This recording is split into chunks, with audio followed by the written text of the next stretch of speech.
formality in Japan is a little bit different to many other countries. Hello, my name is Greg Story. I'm the president of Carnegie Training here in Japan and the best-selling author of Japan Sales Mastery. We're coming to you today from the High Performance Center here in Akasaka in Minato-ku, the business center of Tokyo. And this is another in a series of videos on doing business in Japan. Today I want to talk a little bit about formality. And formality is linked very closely with what is being polite. Now, many European countries, I'm sure, are quite familiar with Japanese-style formality. But if you're coming from, say, a country like Australia or Canada or America, or maybe South Africa, English-speaking countries around the world, probably the formality of Japan is quite different. So if you think about, we perceive politeness, and often how people deal with things is seen as being polite or impolite. And often in Japan, there's a sense of formality around how things should happen. Probably the most formal meeting I've ever attended in Japan was meeting the emperor, current emperor. And when a new ambassador comes to Japan to take up their post, they take their entourage with them to formally present them to the emperor. And I was part of that entourage for Ambassador McCarthy from Australia when he became the new ambassador. So we went to Tokyo Station. There's a little room there. You wait, and then you get in the horse-drawn carriage, and you get taken into the palace. One cabinet minister will be attending you. It's an extremely formal occasion. You go into this big room. I won't go into the details, but there's certain things, the way you walk, what happens, what's said, very, very, very formal. Now, the second most formal meeting I've had in Japan was in business with some fishmongers. Now, I don't normally associate people in the sort of fish business as being particularly formal, but this was back in Osaka a number of years ago when I took our ambassador, Ashton Calvert. It was that time the ambassador. He was visiting Osaka, and we went to pay a visit to a fishmonger. They're a big fish importer, seafood from Australia, and wow, that is one of the most formal meetings I've ever been in. They had the entire echelon of the management there. It was very stiff. Everyone was very stiff, very, very formal, because in their view, having an ambassador from another country come and visit their company was a seriously big deal, probably never happened before, so they're sort of in awe.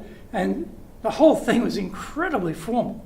So sort of two major contrasts there, the sort of meeting the emperor and meeting the fishmongers. Anyway, the point is there are levels of politeness here. Now, simple things like how you sit. I had extremely embarrassing occasion. I had a visiting VIP, Australian VIP, came down to Tokyo, government official, and we were visiting a number of groups and companies and ministries, etc. And we were paying a call on the Osaka prefectural government. Now, the Osaka governor was not available for that meeting, so the vice governor attended the meeting. Embarrassing. Now, this is interesting. The vice governor is sitting ramrod straight in his chair. There's a gap probably this much between his ramrod straight spine and the actual back of the chair. Very, very formal.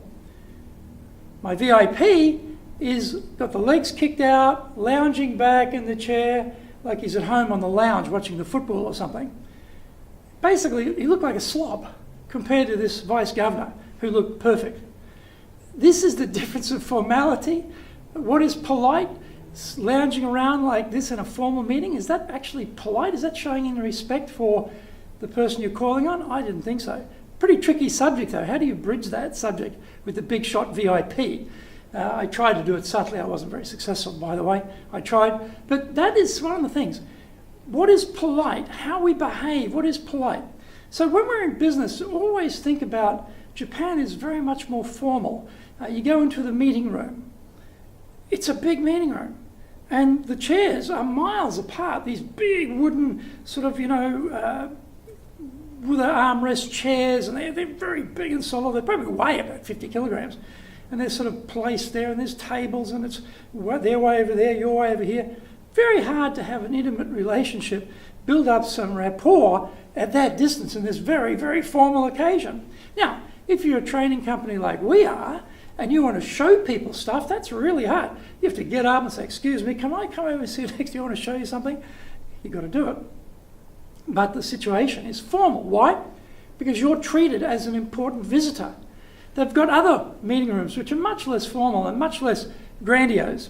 But because of your rank, you must go into this meeting room. So this is how people think. Now, think about when people come to visit you. What room do you show them in? Do you take them to the elevator? Right? Do you walk them out to the elevator? In Japan, that's polite. That's a part of the formality of seeing the visitor off, if you're of a certain rank. In some companies, they see you at the door and that's it. They don't see you to the elevator. Again, it depends on your rank relative to them and how they will treat you, what degree of formality they will treat you. And Japan's also, I think, with politeness, is very much a thoughtful culture. You know, it's one of those things where when you come from a very casual society like Australia, this degree of politeness, of formality, of thoughtfulness is a bit unique. It's a bit different. You've got to sort of get your head around it a little bit. But Japanese are very, very thoughtful. I'll give you an example. I attended a wedding of a young lady marrying this young guy. The daughter is actually of a friend of my wife's. And now this is very interesting. The mother is actually very good friends with our neighbour. Now our neighbour happens to be a very, very famous Japanese actress, extremely famous Japanese actress. I've never met her before. Her house is huge, looks like a fortress. Never see the woman. You know, I'm sure the Bentley picks her up inside the car park and she goes to where she's going and comes back. Never even seen her. She's never out there gardening and anything like that. Never see that. Anyway, she's extremely famous. She's a real celebrity. So, you know, even if you try and go and greet her when you first move in, you meet the maid. You're never going to meet her. So, but my wife's friend had also invited her because they were friends. So she invited us to that wedding so we could meet the neighbour. Now, that wedding was a smallish affair, only 100 so people. You might think that's a pretty large number of people. But the president of that company, her husband, he's got a huge company. He could have had a huge wedding. He can afford it, and he's got lots and lots of business contacts. They only brought the closest circle of people. And we were included in that. And my wife, being Japanese, she's thinking about this. Oh, that's thoughtfulness on my friend's part to invite us to this very intimate wedding so we could meet our neighbour who we hadn't met yet. I don't know if that's true or not, but that's what my wife thinks. But that's how people think here, this degree of thoughtfulness. So being able to do things for people, think about clients, think about things you can do. When you go into the meetings, be more formal. Don't be casual. Australians, we're tremendously casual. We're probably the casual capital of the world, honestly. That's great in Australia. When you're in Japan, it's not like that. So how you speak, you know, your rank within a company, your rank of your company with other companies, your industry, all of these things have a degree of formality attached to them. How we conduct ourselves in the meeting, how we sit, how we stand, you know. Australians are very casual, you know, they kick one leg out and they're sort of slouching like this because that's more comfortable for them, rather than standing straight up, you know, ramrod straight back. This is Japan. This is Japan. This is how people tend to work. Now, the irony is, when you go out drinking after work, all the formalities out the window. That's the other thing, you know. There's so informal when it's in that environment because that's the accepted activity and behaviour for that environment. But they don't mix that up with the work environment.